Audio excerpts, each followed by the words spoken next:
Crypto currency पर क्या है ताजा अपडेट। नगद लेन देन पर रोक लगाने की क्यों उठी मांग। गो फर्स्ट की वजह से आपको क्या होगी परेशानी, जानेंगे हम आज मनी टाइम में। नमस्कार, मैं हूं अभिषेक, स्वागत है आपका prime time show money time में। क्रिप्टो करेंसी की खरीद फरोख्त पर सख्ती होने वाली है। ये सख्ती भारत सहित दुनिया भर के तमाम देशों में होगी। G20 बैठक में IMF क्रिप्टो करेंसी रेगुलेशन का रोड मैप पेश करेगा। क्रिप्टो करेंसी के बारे में तैयार रेगुलेशन G20 में सहमति के बाद जारी होगा। भारत सरकार क्रिप्टो करेंसी पर पाबंदी लगाना चाहती है, इसलिए अब इस बारे में अंतर्राष्ट्रीय स्तर पर कदम उठाने की तैयारी चल रही है। US, UK, कनाडा, फ्रांस समेत 19 देशों ने संकेत दिए हैं कि क्रिप्टो करेंसी की खरीद बिक्री के लिए रेगुलेशन लाया जाएगा। 10,000 रुपए से अधिक के नगद लेन देन पर रोक लगाने की मांग वाली एक याचिका पर दिल्ली हाईकोर्ट में सुनवाई चल रही है। 100 रुपए से अधिक मूल्य वाले सभी बैंक नोट वापस लेने और 10,000 रुपए से अधिक के लेन देन पर रोक लगाने वाली याचिका पर हाईकोर्ट ने केंद्र और दिल्ली सरकार से जवाब मांगा है। अश्वनी कुमार उपाध्याय की याचिका में 50,000 रुपए से अधिक मूल्य वाली सभी संपत्तियों को आधार से जोड़ने की भी मांग की गई है। गो फर्स्ट के संकट में फंसने के बाद कई लोगों पर इसका बुरा असर पड़ेगा। इनमें एयरलाइंस इंडस्ट्री, कर्मचारी, बैंक और यात्री सभी शामिल हैं। भारतीय ट्रैवल एजेंट एसोसिएशन का कहना है कि गो फर्स्ट के इस कदम से एयरलाइन उद्योग की क्षमता घटेगी। मांग ऊंची होने के कारण कुछ मार्गों पर विमान किराए भी बढ़ेंगे। गो फर्स्ट पर बैंकों का 6500 करोड़ रुपए से ज़्यादा का कर्ज बकाया है। दिवाला समाधान में जाने से कर्ज की वसूली मुश्किल होगी। वहीं दूसरी ओर टिकट बुकिंग का पैसा वापस मिलने में भी यात्रियों को कठिनाई हो सकती है, क्योंकि दिवाला समाधान की स्थिति में नियम कुछ अलग होते हैं। खाद्य तेल कंपनियों ने खाद्य तेलों के दाम में 6% तक की कटौती करने का फैसला लिया है। कंपनियों ने ये कदम सरकार की एडवाइस के बाद उठाया है। खाद्य मंत्रालय ने कंपनियों से कहा था कि वे अंतर्राष्ट्रीय कीमतों के अनुरूप खाद्य तेल की कीमतों में कटौती करें। फॉर्च्यून ब्रांड से तेल बेचने वाली अदानी बिल्मर ने तेल की कीमत 5 रुपये प्रति लीटर घटाने की घोषणा की है। वहीं जेमिनी ब्रांड से तेल बेचने वाली company Gemini edible and fats India ने MRP में 10 रुपये लीटर कटौती करने की घोषणा की है। पिछले 2 महीनों के दौरान अंतर्राष्ट्रीय स्तर पर खाद्य तेलों की कीमतों में भारी गिरावट आई है। ग्लोबल मार्केट्स में मजबूत संकेतों के बीच दिल्ली सराफा बाजार में सोने का भाव 670 रुपये मजबूत हो गया। अब 10 ग्राम सोने का भाव एक बार फिर बढ़कर 60,750 रुपये प्रति हो गया। चांदी की कीमत भी 1150 रुपये की तेजी के साथ 76,100 रुपये प्रति किलोग्राम हो गई।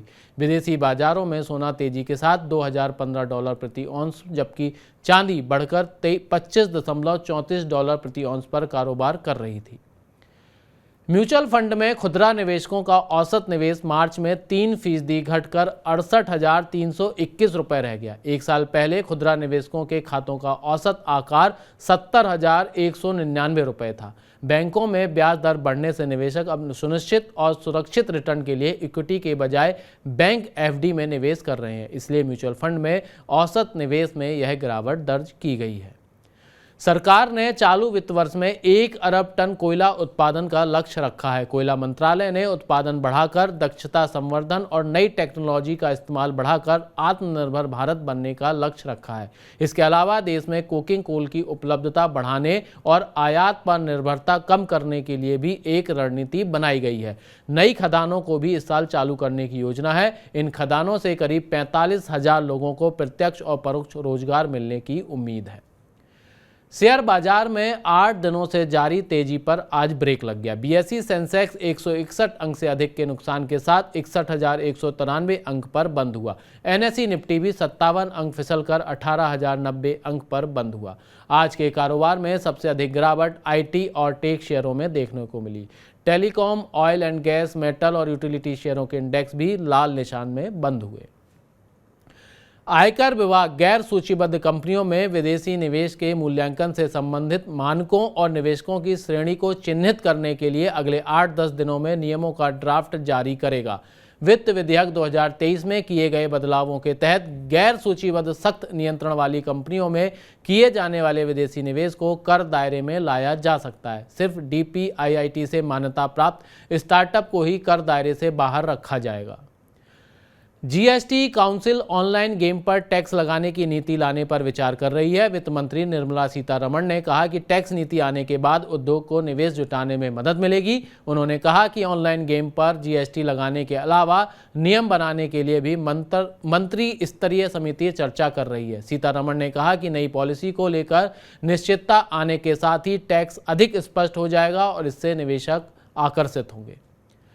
वैश्विक निवेश कंपनी ब्लैकस्टोन के निवेश वाली नेक्सस सेलेक्ट ट्रस्ट ने अपने आईपीओ के लिए कीमत दायरा 95 से 100 रुपये प्रति शेयर तय किया है। यह देश का पहला रियल एस्टेट निवेश ट्रस्ट आईपीओ है। आवेदन के लिए आईपीओ 9 मई को खुलेगा और 11 मई को बंद होगा। ब्लैकस्टोन के निवेश वाला यह तीसरा रीट है। नेक्सस सेलेक्ट ट्रस्ट के आईपीओ का कुल आकार 3200 करोड़ रुपए है।